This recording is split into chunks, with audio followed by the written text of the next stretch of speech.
Hello guys, good afternoon. நம்ம இப்போ வந்து நம்மளோட ஸ்பெஷல் ரொம்ப எல்லாருக்கும் ரொம்ப பிடிக்கிற பரோட்டா எப்படி செய்கிறதுன்னு பார்க்கலாம். அது வந்து மைதா மாவில் பண்ணுவாங்க. நான் ஆல்டர்னேட்டிவாக கில்ட் ஃப்ரீ பரோட்டா கோதுமை மாவில் எப்படி செய்கிறதுன்னு காட்டுறேன். கோதுமை மாவு, கோல்டு வின்னர் எண்ணெய் வாங்கிக்கணும். இதுக்கு எண்ணெய் வந்து கொஞ்சம் நிறையா தேவைப்படும். ஒரு முட்டை, ஒரு டம்ளர் பால்.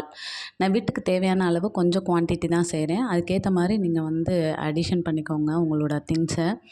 மாவு போட்டு அதில் சால்ட் போட்டு நல்லா விரசிட்டு ஒரு முட்டை போட்டுட்டு பால் ஊற்றி அந்த மாவை வந்து நல்லா கையில் ஒட்டாத அளவுக்கு நல்லா பிசையணும். ஏன்னா இது கோதுமை மாவுனால கையில் கொஞ்சம் பிசு பிசுன்னு இருக்கும். அதை நீங்கள் நல்லா அது ப்ரெஷர் கொடுத்து நல்லா தேய்க்க நம்ம கையில் ஒட்டாமல் நல்லா சூப்பராக வரும். இதை வந்து சட்டியில் வச்சு தேய்க்கணும்.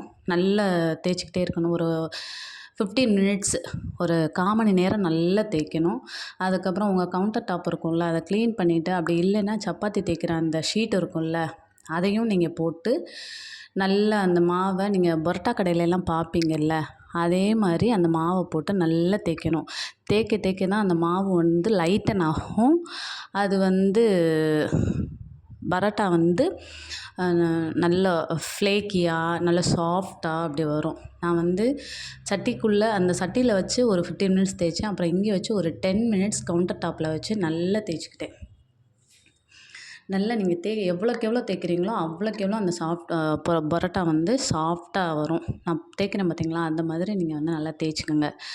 அது வந்து எண்ணெய் கொஞ்சம் நிறையா தேவைப்படும். அதனால நீங்கள் கடலெண்ணெய் யூஸ் பண்ணக்கூடாது. ஏன்னா கடலெண்ணெயோட ஃப்ளேவர் வந்து கொஞ்சம் நல்லா அடிக்கிற மாதிரி இருக்கும்ல, அதுக்காக ரீஃபண்ட் ஆயில் அதை நீங்கள் வாங்கிக்கணும். அதுக்கப்புறம் இந்த நல்ல உருண்டையாக உருட்டி வச்சுட்டு எவ்வளோக்கு எவ்வளோ நீங்கள் அந்த ஒரு உருண்டை எடுத்து எவ்வளோக்கு எவ்வளோ நீங்கள் வந்து அந்த மாவை நல்ல மெல்லிசாக விரிக்க முடியுமோ அதை விரித்து பிஸா கட்டர் இருக்குல்ல, அந்த கட்டரில் நீங்கள் கோடாக போடணும். என்கிட்ட அந்த இது இல்லைனால கத்தியில் கோடு போட்டு அதை வந்து நான் சுற்றுறேன் பார்த்தீங்களா, அதே மாதிரி சுற்றி வச்சுட்டு கைனால் தட்டி நல்லா மெல்லிசாக தட்டி போட்டிங்கன்னா கடையில் கொடுக்குற பரோட்டா மாதிரியே நல்ல ஃப்ளேக்கியாக வரும். விரிக்கிறேன் பார்த்தீங்களா, விரிச்சிட்டு கத்தி வச்சு இந்த மாதிரி நேராக எடுத்துகிட்டு ஒரு லேயராக கொண்டு வந்து அதை சப்பாத்தி கட்டையிலையும் நீங்கள் தேய்க்கலாம். கையிலையும் நீங்கள் தட்டி அப்படி போடலாம். அப்படி போட்டு தோசைக்கல்லில் போட்டு நீங்கள் எடுக்கலாம். அந்த மாதிரி எடுத்திங்கன்னா மைதா மாவுக்கு ஆல்டர்னேட்டிவாக கோதுமை மாவு, இது வந்து கிட்ஸுக்கும் நீங்கள் செஞ்சு கொடுக்கலாம் பரோட்டா அப்படின்னு சொல்ல. ஏன்னா மைதா மாவு வந்து ரொம்ப உடம்புக்கு கெடுதல், டைஜஸ்ட் ஆகிறதுக்கு நேரம் ஆகும்.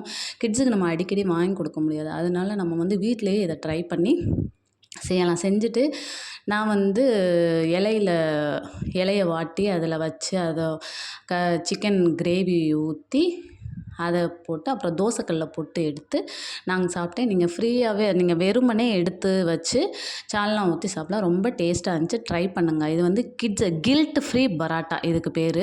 ஏன்னா நம்ம மைதா மாவு கொடுக்குறதுக்கு அடிக்கடி கிட்ஸு கேட்கும்போது நம்ம வாங்கி கொடுக்குறதுக்கு ரொம்ப இது பண்ணுவோம். அவங்க அழுவாங்க. நமக்கும் ஒரு மைதா மாவு சாப்பிட்றாங்களே ஒரு கில்ட்டியாக இருக்கும்.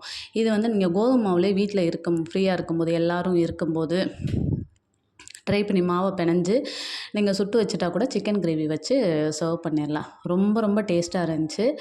மாவு வந்து கோதுமை மாவு தான். கோதுமை மாவு இப்படி அசல் நம்ம மைதா மாவில் கடையில் வாங்குகிற பரோட்டா மாதிரியே இருந்துச்சு. நாங்கள் சண்டே ஸ்பெஷலாக இதை ட்ரை பண்ணோம். நீங்கள் ட்ரை பண்ணுங்கள்.